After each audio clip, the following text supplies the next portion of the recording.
Question 3. The diagram below shows a plan of the patio Eric wants to build. Okay, we've got perpendicular walls here, we've got a straight line perpendicular, and then we've got a sector of a circle. And the only two bits of information we have are 4 meters there and pi by 3 there. Now, if you want to work with radians, you can envisage that as pi by 3. If you prefer, you can remember that pi by 3 radians is 180 over 3, which is 60 degrees. Okay, you might be more comfortable in degrees when you're dealing with part of this question anyway, but certainly for the sector question, we're going to work in radians.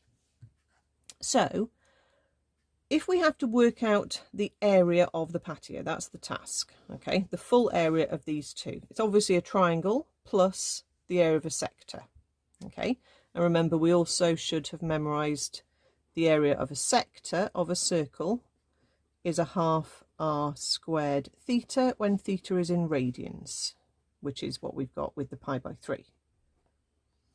But what we don't know is the radius of the circle, okay, it hasn't given us that. The radius of the circle is O to C, but it's also this dotted line here. So what we're going to do, or what we'll have to do, is work out the hypotenuse of the right angled triangle. That's then going to be the radius of the sector. Okay, so let's call that R.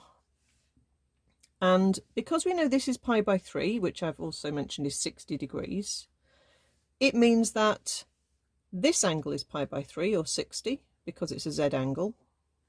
Okay, or if you prefer, you can say, well, if that's 60, that angle is pi by 6 or 30 degrees. Okay, so I know I've got a mixture of degrees and radians there, which looks a bit weird, but as I said, you could use degrees if you preferred at this point, because really this is just figuring out the hypotenuse of a right angled triangle using SOHCAHTOA. Okay, so to keep things a bit more familiar, I'll use the 30 degrees. I've worked out pi by 3 is 60. I'm going to think of this right angled triangle here using the corner 30. So 4 is my op, this is the edge, and the R is the hypotenuse. So I've got the 4, I want to find the R, it's O and H, I want to use sine. So I can say that sine 30 is 4 over R, so I can rearrange that to say 4 over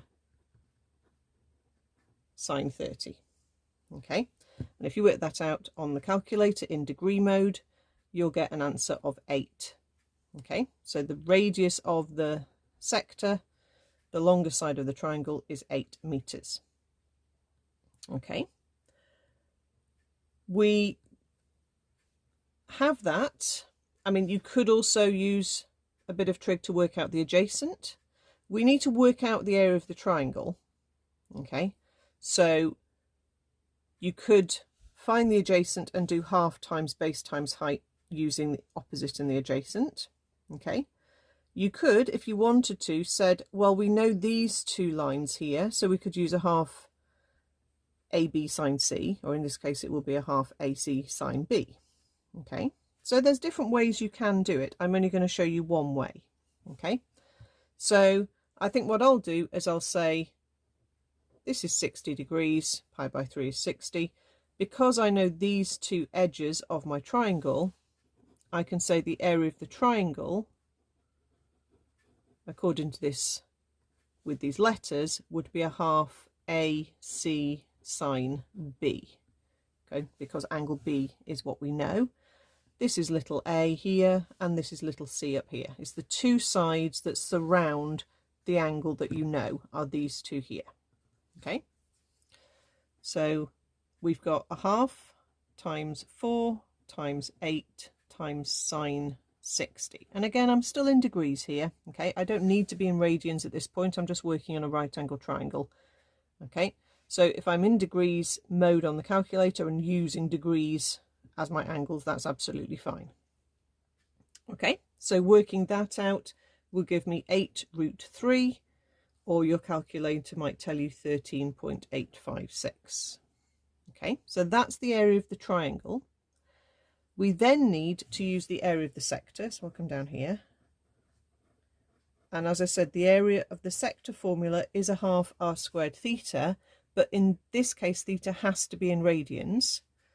So that's going to be a half times, remember our radius was 8 squared times pi by 3.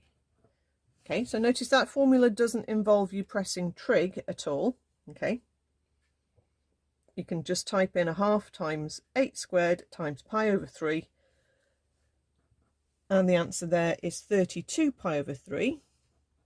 Or if you turn it to a decimal, it's 33.510. And then just simply add the two areas together and you end up with 47.37. Let's just round it to 2 decimal places there as the question wants. Okay, and it's meters squared because it's an area.